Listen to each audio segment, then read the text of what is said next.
अरे पागल राजा, बारिश में सब तबाह हो गया है। तुम्हें हमें बचाने के लिए कुछ करना चाहिए, मगर तू अभी भी टैक्स मांग रहा है। भाइयों, राशन भंडार की तरफ चलो, अब वही कुछ सहारा मिल सकता है। भेड़िया मना करता रह गया, मगर सब भंडार घर की तरफ जाने लगे। जंगल में ऐलान हो रहा था। सभी शेर सिंह के पास पहुंचे। क्या बात हो गई? ऐसे अचानक हम सबको क्यों बुलाया है? साल बीत चुके हैं और नए राजा का चुनाव होना है। मुझे राज करे लगभग 10 साल बीत चुके हैं। अब मैं चाहता हूं कि इस जंगल को नया राजा मिलना चाहिए। इसलिए आप में से जो भी उम्मीदवार होगा नाम बताए।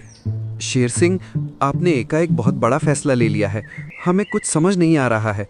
हमें कुछ दिनों की मोहलत दीजिए ताकि हम कोई उम्मीदवार खड़ा कर सके।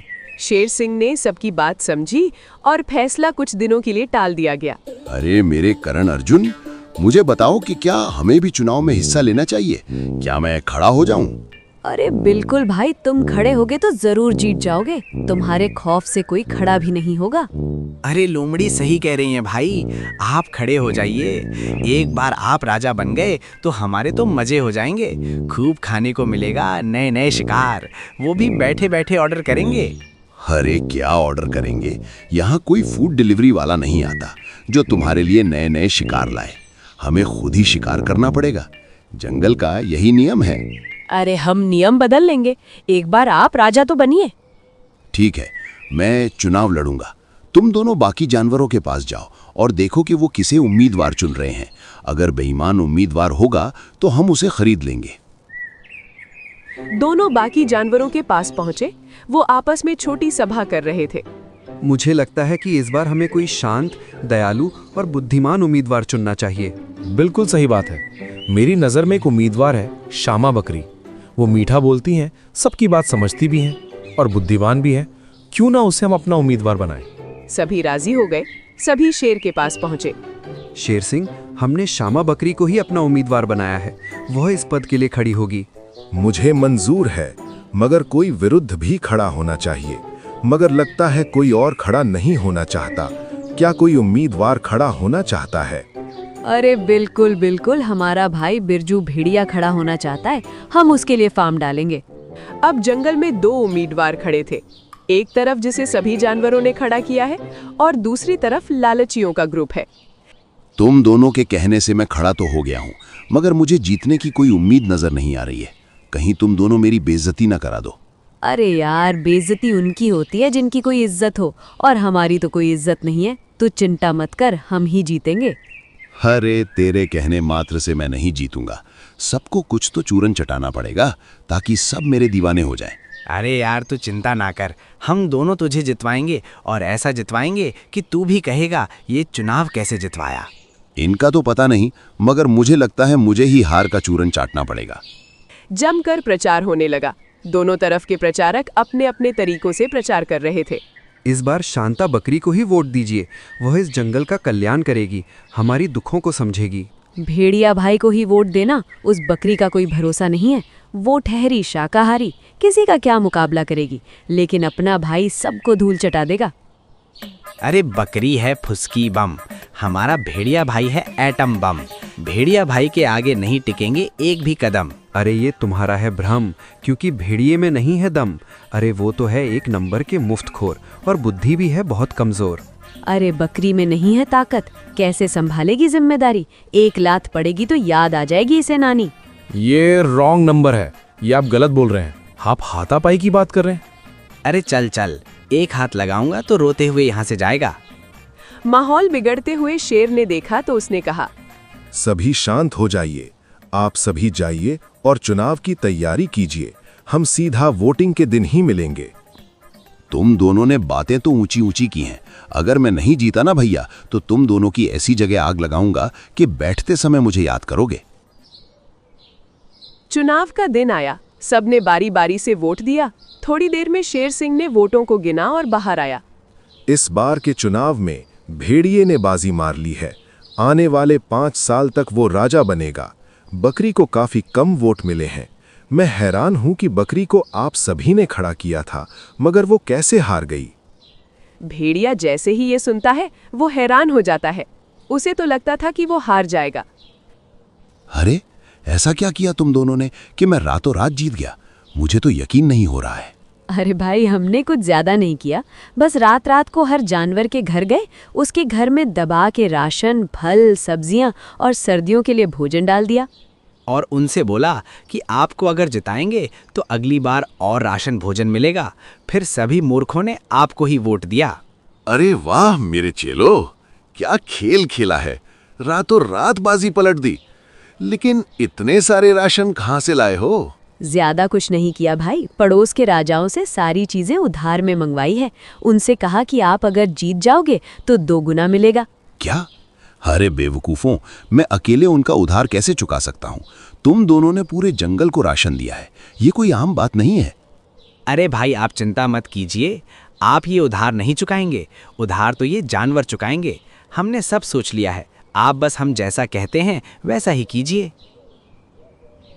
अगले दिन भेड़िया सभा बुलाता है, सभी आते हैं। भाई लोग, अपने जंगल में एक भी राशन संग्रहालय नहीं है। मुझे लगता है कि हमें उसका निर्माण करना चाहिए ताकि समय आने पर उसका इस्तेमाल किया जा सके। अरे क्या बात कर रहे हो? हम अक्सर सर्दियों के लिए भोजन जमा करके रखते हैं, हमें किसी संग्रहालय की जरूरत नहीं है। अरे बिल्कुल है। कब तक हमें शिकार या भोजन मिलेगा? एक ना एक दिन इसकी कमी हो जाएगी। इससे बचने के लिए हमें संग्रहालय बना लेना चाहिए। भेड़िया राजा सही कह रहा है, हमें भंडारण करना चाहिए। बरसात और सर्दियों में वह हमारे ही काम आएगी। हम सब राजी हैं। एक जगह को चुनकर आप काम चालू कर दीजिए। भंडारण का निर्माण हुआ। बहुत से राशन पानी जमा किया जाने लगा। एक तरफ राशन जमा होता तो दूसरी तरफ वो पड़ोस के जंगलों में भेजा जाने लगा।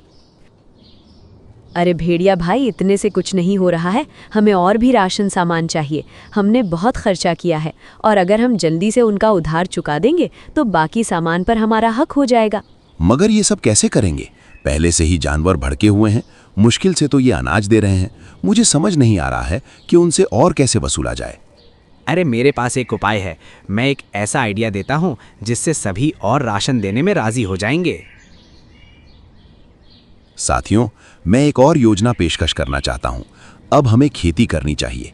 खेती करके हमें खूब अनाज और फल उगाने चाहिए और राशन भंडार में टैक्स के रूप में जमा करना चाहिए।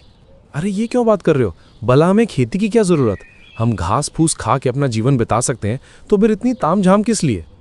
हम पूरा राशन नहीं मांग रहे हैं। जंगल में कई विकास के काम होने हैं, लेकिन इसमें जो कारीगर लगेंगे उन्हें कुछ तो देना पड़ेगा। तो हम इसी टैक्स को उन्हें काम के बदले देंगे, जिससे जंगल का विकास मुफ्त में होगा। नदी में पुल, नई बड़ी बड़ी नदी निर्माण और आप लोगों को हर महीने राशन भी दिया जाएगा। इतने सारे लालच भरी बातों से सभी राजी हो गए, मगर मांसाहारी जानवर उदास हो गए। मगर हमारा क्या होगा? ये तो घास फूस खाकर अपना जीवन जी लेंगे, मगर हमें तो मांस चाहिए जिसकी खेती नहीं की जा सकती। अरे ये तो आप लोगों की प्रॉब्लम है, आप ही इसे संभालें। मैं एक राय देता हूँ, आप शाकाहारी हो जाइए, आपकी समस्या हल हो जाएगी। इसी के साथ आज की सभा समाप्त हुई। जानवर खेती के लिए मजबूर हो गए। राशन के कुछ हिस्सा जमा करते और कुछ अपने पास रखने लगे। एक दिन भेड़िया के पास एक भालू आता है। तुम कौन हो? यहाँ किस लिए आए हो? मैं आपके जंगल का मौसम वैज्ञानिक हूँ और मुझे मालूम चला ही कि इस बार भयंकर बाढ़ आ सकती है। मूसलाधार बारिश होगी। आपको कुछ करना चाहिए। फिलहाल ये कोई बड़ी मुद्दा नहीं है। बड़ी मुद्दा तो राशन जमा करना है। अब मुझे जानवरों से और ज्यादा टैक्स वसूल करना चाहिए। जल्दी जल्दी राशन जमा करवाना होगा ताकि बरसात में काम आए। ये आप क्या कह रहे हैं?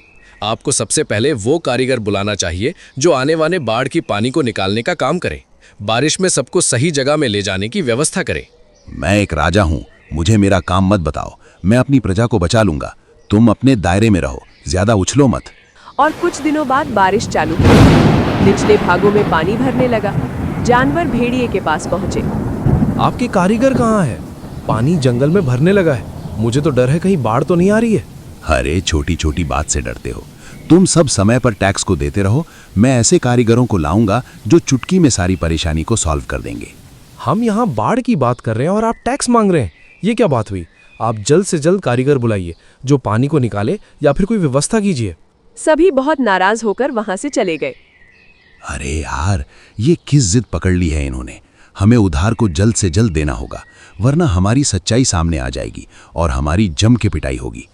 मगर अगले दिन काले बादल छा गए और बादल गरजने लगे। मूसलाधार बारिश होने लगी। परेशान होकर सब भेड़िया के पास पहुंचे। कुछ कीजिए, बारिश बहुत ज़्यादा हो रही है, बाढ़ आने की संभावना बहुत ज़्यादा है, कोई ठिकाना ढूंढिए। अभी भी वक्त है, सभी मुझे और राशन टैक्स दीजिए। मैं और कारीगर को बुलाऊंगा जो इस बाढ़ से निपटेंगे। मेरी बात को समझिए।